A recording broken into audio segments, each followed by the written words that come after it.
So friends, let us start with a very important chapter, vectors, from the perspective of boards, JEE Main as well as JEE Advanced. And इस video में जो पहली video vectors की, इसके अंदर में हम जनरल डेफिनेशंस के बारे में बात करने लगे हैं। तो let us start with the very general most definition के वेक्टर्स। तो मैं आप सबसे ये कहूँगा, दो तरीके की क्वांटिटीज होती हैं। फिजिकल क्वांटिटीज दो तरीके की होती हैं। ऐसा अभी तक आप ऑलरेडी सब लोग फिजिक्स में पढ़ चुके होते हैं, फिर भी बता दे रहा हूं। एक स्केलर क्वांटिटी और दूसरा वेक्टर। अब स्केलर में और वेक्टर में फर्क क्या होता है, इस बारे में बात कर लेते हैं। आई एम श्योर आपको पता होगा, लेकिन फिर भी मैं बता दे रहा हूं। अ क्वांटिटी, वेक्टर क्या है? It is a quantity, vector is a quantity which has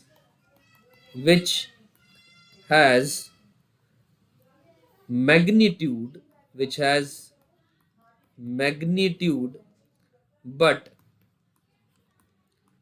no sense of direction, which has magnitude but no sense of direction, right? कोई डायरेक्शन नहीं होती है उसकी। एग्जाम्पल के तौर पे हम बात कर सकते हैं मास, या फिर वॉल्यूम, या फिर स्पीड, या फिर डेंसिटी, एटसेट्रा। ठीक है ना? एक ऐसी क्वांटिटी जिनका कि केवल मैग्नीट्यूड होता है लेकिन कोई डायरेक्शन का सेंस नहीं होता है, ऐसी फिजिकल क्वांटिटीज को स्केलर क्वांटिटी कहा जाता है। और अगर मैं वेक्टर्स की बात करूं दोस्तों, मैग्नीट्यूड, इनका मैग्नीट्यूड तो होता ही होता है, magnitude as well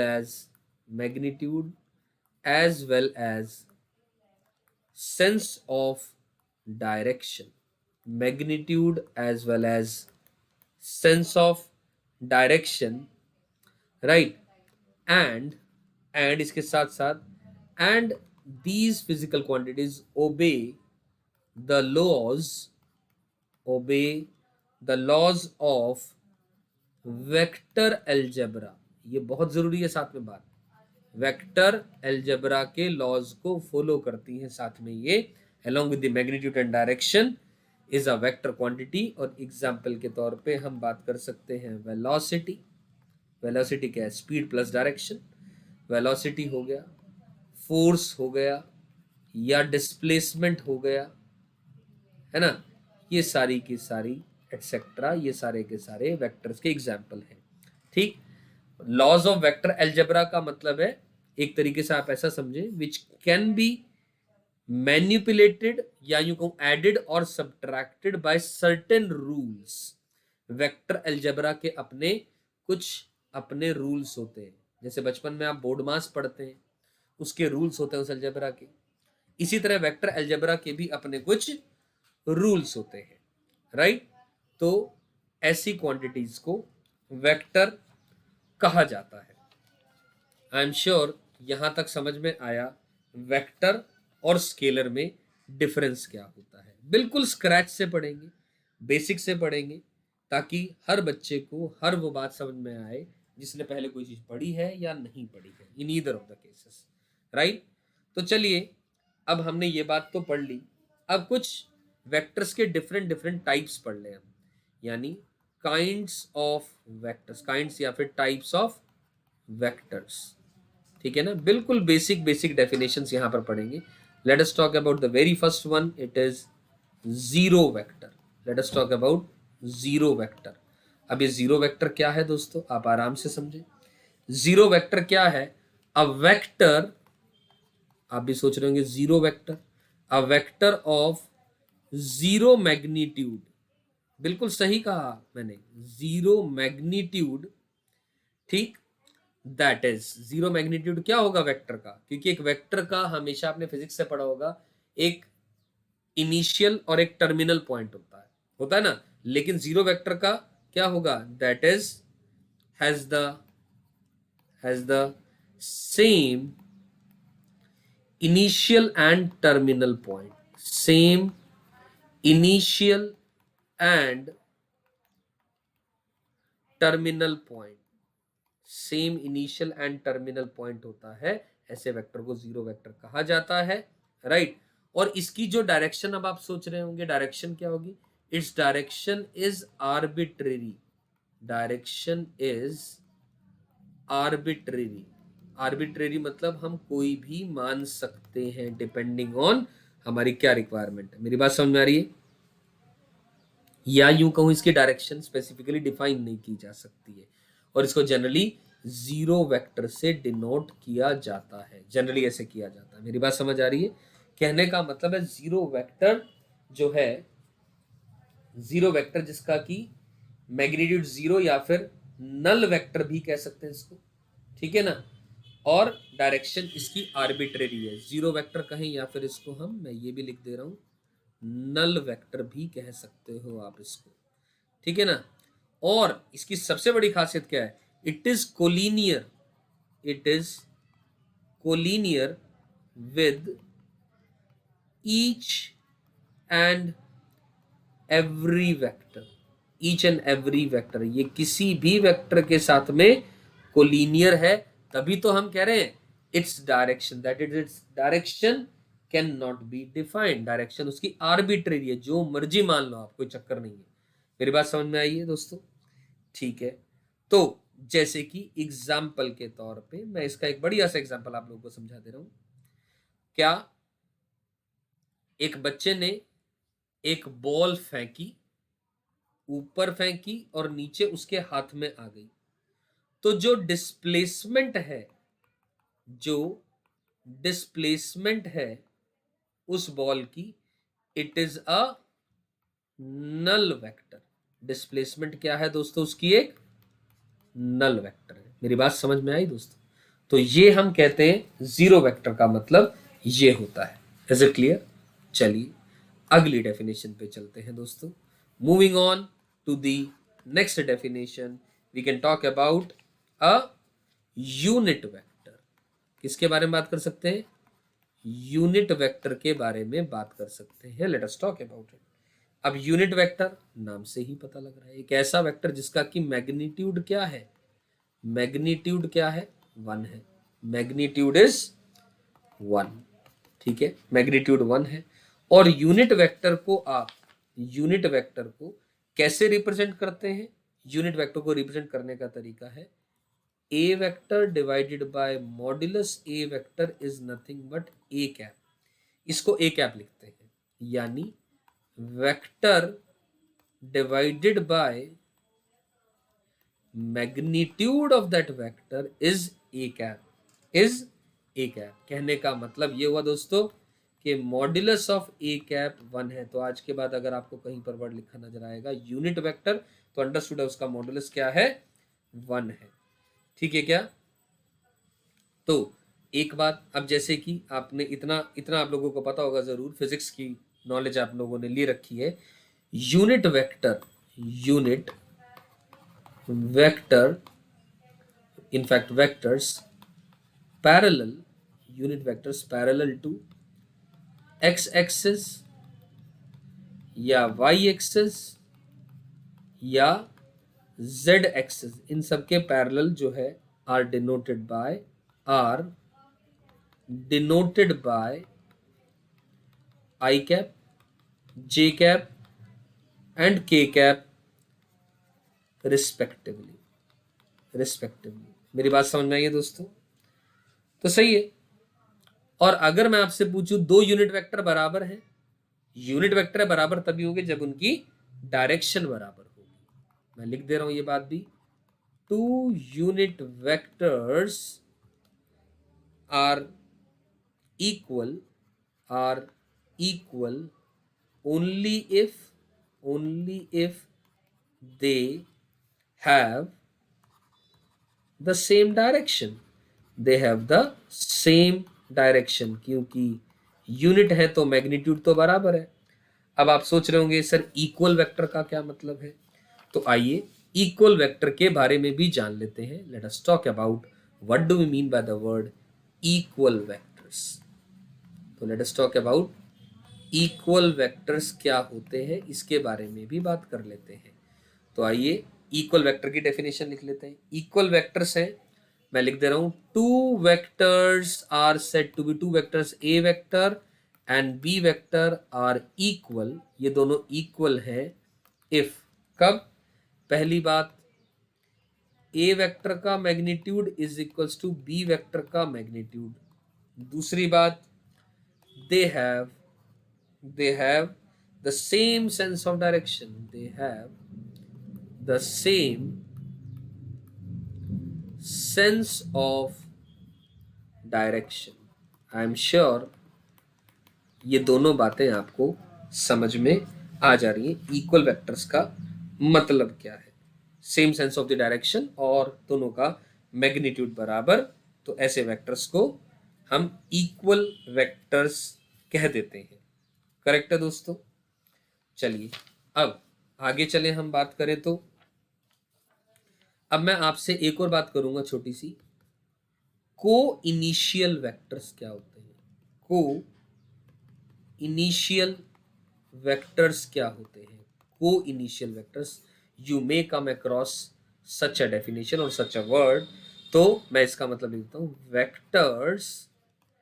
having vectors having same initial point, same initial point, दो वेक्टर्स अगर उनका सेम इनिशियल पॉइंट है तो ऐसे वेक्टर्स को को इनिशियल वेक्टर्स कहा जाता है। मेरी बात समझ में आ रही है? ऐसे वेक्टर्स को क्या कहा जाता है, को इनिशियल वेक्टर्स कहा जाता है। अब मैं आप सबसे अगली बात करूंगा जो कि बहुत इंपॉर्टेंट है, वो है हम वेक्टर्स को, पूरे वेक्टर्स को अगर मैं बात करूं, उनको क्लासिफाई हम दो भागों में कर सकते हैं। एक फ्री वेक्टर्स, एक तो हम बात करेंगे फ्री वेक्टर्स और दूसरी हम बात करेंगे लोकलाइज्ड वेक्टर्स, दूसरी हम बात करेंगे लोकलाइज्ड वेक्टर्स। हरी बात समझ में? फ्री वेक्टर्स और लोकलाइज्ड वेक्टर्स, इन दोनों का मतलब क्या है एक एक करके बात करते हैं। ठीक है, तो चलिए दोस्तों, लेट अस टॉक अबाउट पहले फ्री वेक्टर का मतलब क्या होता है। तो जो फ्री वेक्टर है वो क्या है कि ऑल सच वेक्टर्स, जो फ्री वेक्टर्स है, these are those which when transformed into space, मैं लिख दे रहा हूं ये बात, when transformed into space from one point to another, from one point to another point, from one point to another point, without affecting, ये बहुत important है, without affecting their magnitude and direction can be considered equal, can be considered as equal। आप आराम से समझे इस बात को, ठीक है ना। जब कोई वेक्टर्स को स्पेस में एक पॉइंट से दूसरे पॉइंट पर ट्रांसफर कर दिया जाए without affecting there magnitude and direction, उन दोनों वेक्टर्स को फ्री वेक्टर्स कहा जाता है। एग्जाम्पल फ्री वेक्टर्स का अगर मैं बात करूं दोस्तों, जैसे कि डिस्प्लेसमेंट, ये बात समझने की कोशिश करो, या फिर वेलोसिटी, मैं कहूं कोई पॉइंट यहां से यहां तक 5 की वेलोसिटी है उसकी, तो मैं यहां से, ये इनिशियल और ये टर्मिनल पॉइंट है, इधर को मैं उठा करके इधर भी कर दूं और ये लाइन इसके पैरेलल है, तो क्या फर्क पड़ा। तो इस तरीके की चीज को फ्री वेक्टर्स कहा जाता है। मेरी बात समझ में आ रही है कि यानी फिजिकल इफेक्ट, बहुत इंपॉर्टेंट बात, that is the physical effect, that is the physical effect produced by them remains unaltered. Remains unaltered. समझ रहे मेरी बात? अरे भाई वेलोसिटी में यहां से यहां बोल दूं 5 यूनिट का 5 किलोमीटर पर आवर, या फिर यहां से यहां बोल दूं, फिजिकल इफेक्ट में कोई भी चेंज नहीं आया। इस बात को समझने के लिए और बेहतर लोकलाइज्ड वेक्टर की डेफिनेशन समझते हैं, फिर आपको मेरी बात बहुत बेहतर तरीके से समझ में आ जाएगी। So let me talk about localised vectors. Localised vectors का मतलब क्या है, डेफिनेशन क्या है। ठीक है दोस्तों, तो चलिए let us talk about it. Localised vectors क्या है? लोकलाइज्ड वेक्टर्स मतलब कि different physical effect if the line of application is changed. Different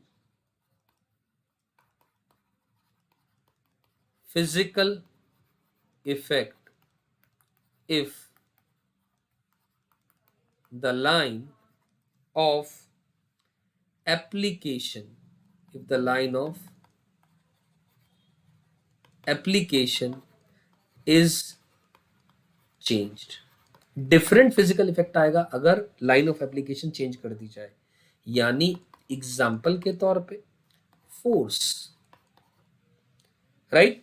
भैया आप अपने आप सोच के देखिए, एक ब्लॉक रखा है यहां पर, मान लो इसके अपर मोस्ट पॉइंट पर मैं 5 न्यूटन की फोर्स लगाऊं, ये केस नंबर 1, और इसी तरह ये केस नंबर 2 उसी ब्लॉक को उसी सरफेस पर 5 न्यूटन की फोर्स बिल्कुल नीचे लगाऊं लगभग, तो फर्क होगा कि नहीं होगा? डिफरेंट फिजिकल इफेक्ट आएगा कि नहीं आएगा? Yes, yes, different physical effect आएगा। You getting my point? Different physical effect आएगा, तो ऐसे वेक्टर्स को लोकलाइज्ड वेक्टर्स कहा जाता है। You getting my point? मतलब the effect of such a vector depends on the line of action. यानी मैं लिख दे रहा हूं, ये बात भी आपको इससे बहुत बेहतर तरीके से बात समझ में आ जाएगी। यानी कि the its effect depends on the line of action, depends on the line of action.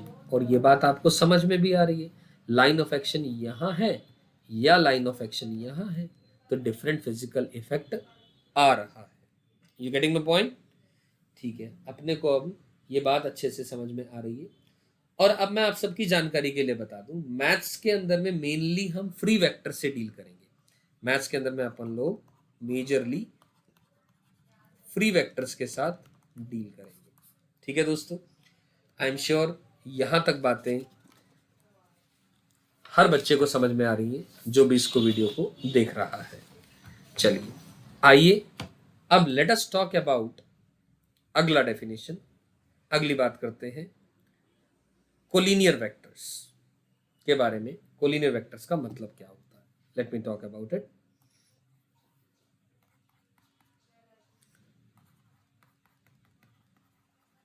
Collinear vectors,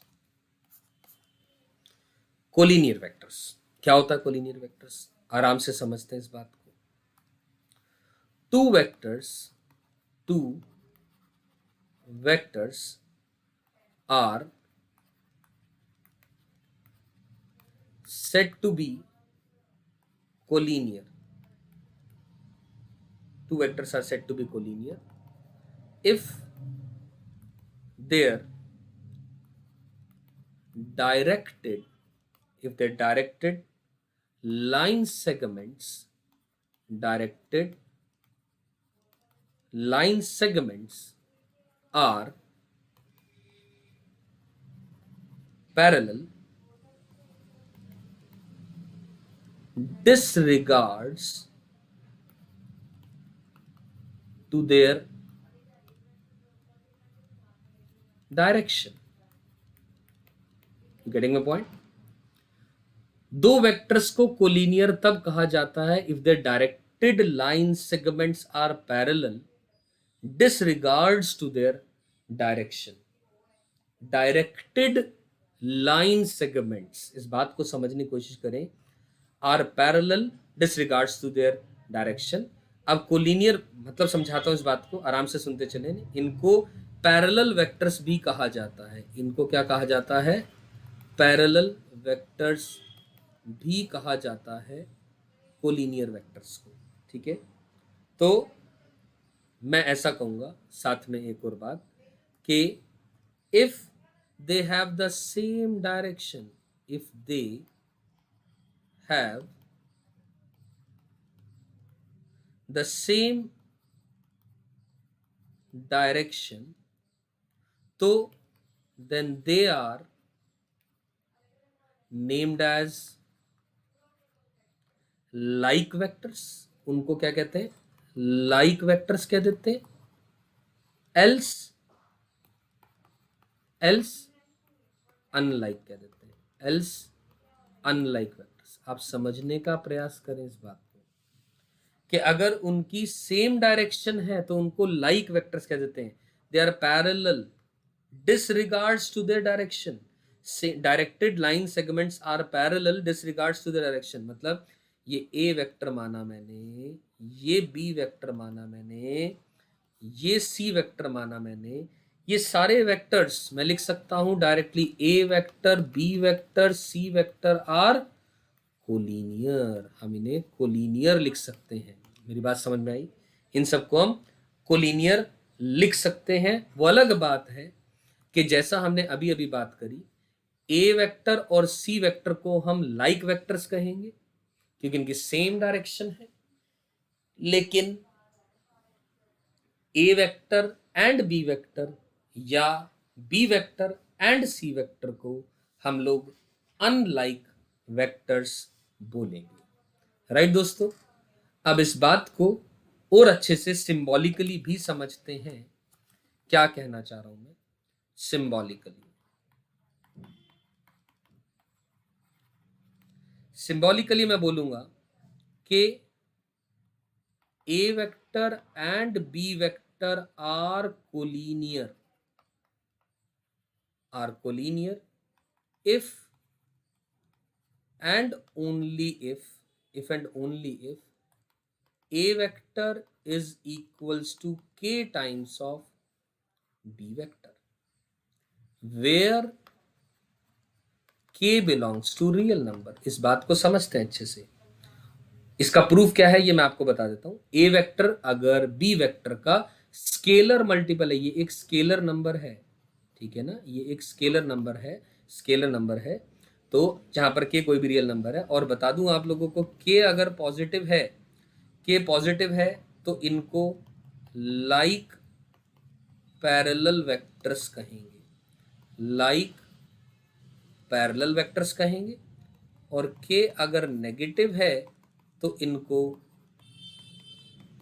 unlike parallel vectors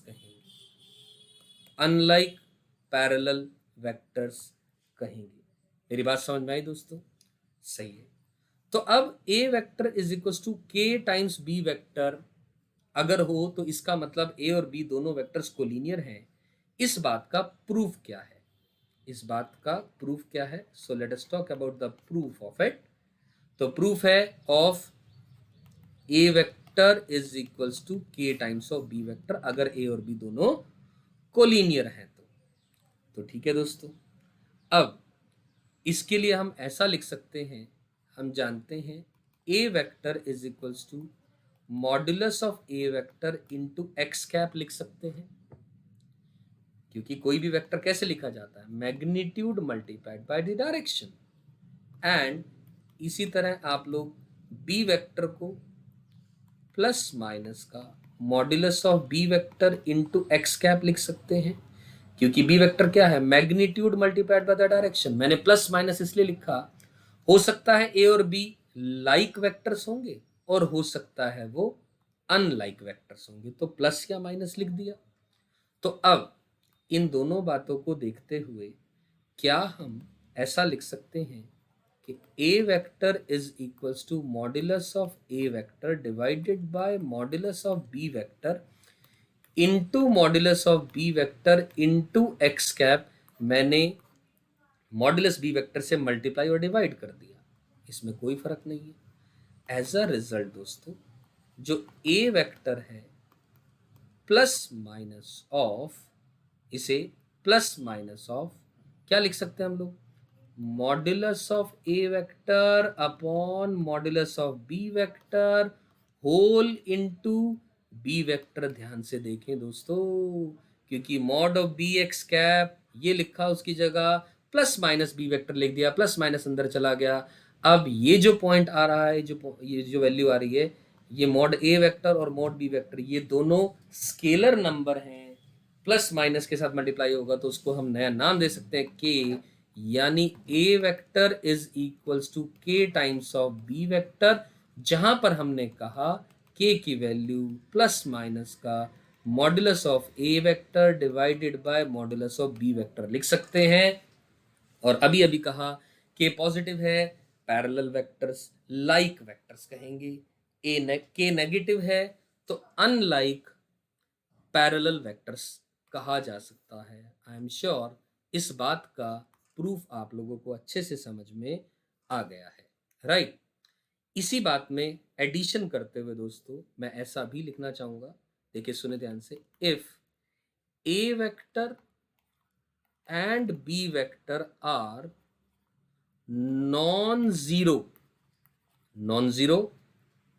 collinear vectors, अगर नॉन जीरो हैं और वो कोलिनियर वेक्टर्स हैं तो देन हम बोल सकते हैं X A vector plus Y B vector non zero, collinear के बजाय let us talk about non collinear, ठीक है ना।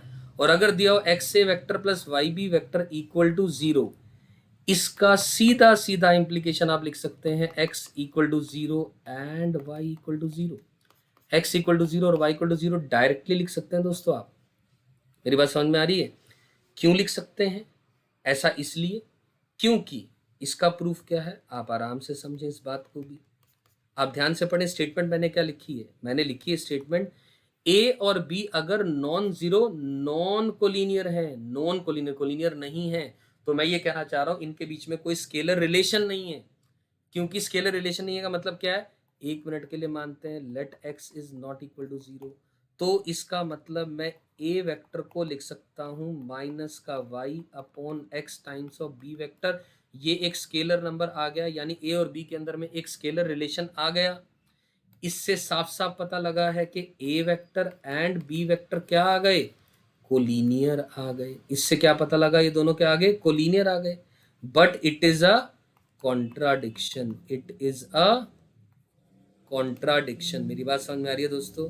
ये क्या है, एक कॉन्ट्राडिक्शन है, और कॉन्ट्राडिक्शन है तो देयरफॉर जो हमने बात मानी वो गलत है, यानी x इक्वल टू जीरो आएगा and y equal to zero आएगा। आप लेने में जैसे मैंने x is not equal to zero के थ्रू बात करी है, आप ठीक उसी तरीके से y not equal to zero करके y से डिवाइड करके भी ये बात कर सकते हैं। लेकिन इंपॉर्टेंट है, बात निकल के यही आएगी कि कॉन्ट्राडिक्टरी आ जाएगी ये बात। एज अ रिजल्ट x और y दोनों के दोनों जीरो होंगे।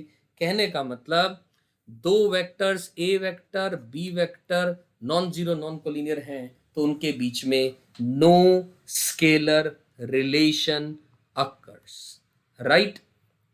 तो कहने का मतलब, अब इस बात को थोड़ा सम अप करते हैं, two non zero non collinear, non zero non collinear vectors are called as, ध्यान से समझिएगा इस बात को, are called as linearly independent, linearly independent,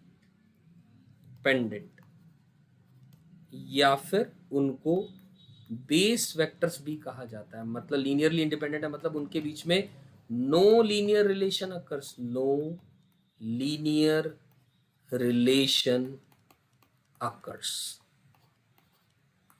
मेरी बात समझ में आ रही है दोस्तों? No linear relation occurs. और इसी तरह दोस्तों अब मैं ये बोलूं आखिरी बात सम अप करने के लिए कि if A vector and B vector are collinear, अगर वो दोनों कोलिनियर हैं तो व्हाट डज इट इम्प्लाई कि देन उनको क्या कहा जाता है, then they are known as, उनको क्या बोलोगे दोस्तों, they are known as linearly dependent vectors, linearly dependent vectors. I am sure ये बात समझ में आई, ठीक है ना। उनको लीनियरली डिपेंडेंट, क्योंकि उनके बीच में एक लीनियर रिलेशन है तो इसीलिए उनको लीनियरली डिपेंडेंट कहा जाता है, राइट। तो सही है, यहां तक ये बात समझ में अपने को आ जाती है। तो एक और बात मैं कर लूं यहीं पर ही, कोप्लेनर वेक्टर्स, क्या कर लूं, कोप्लेनर वेक्टर्स। कोप्लेनर वेक्टर्स नाम से ही अपने को वैसे तो बात समझ में आ रही है, ऐसे दो वेक्टर्स, ऐसे वेक्टर्स जो सेम प्लेन में हो उनको कोप्लेनर वेक्टर्स कहा जाएगा। यानी कहने का मतलब मैं लिख दूं ये बात, a given number of vectors are coplanar if their line segments, if their line segments are all parallel, are all parallel to the same plane।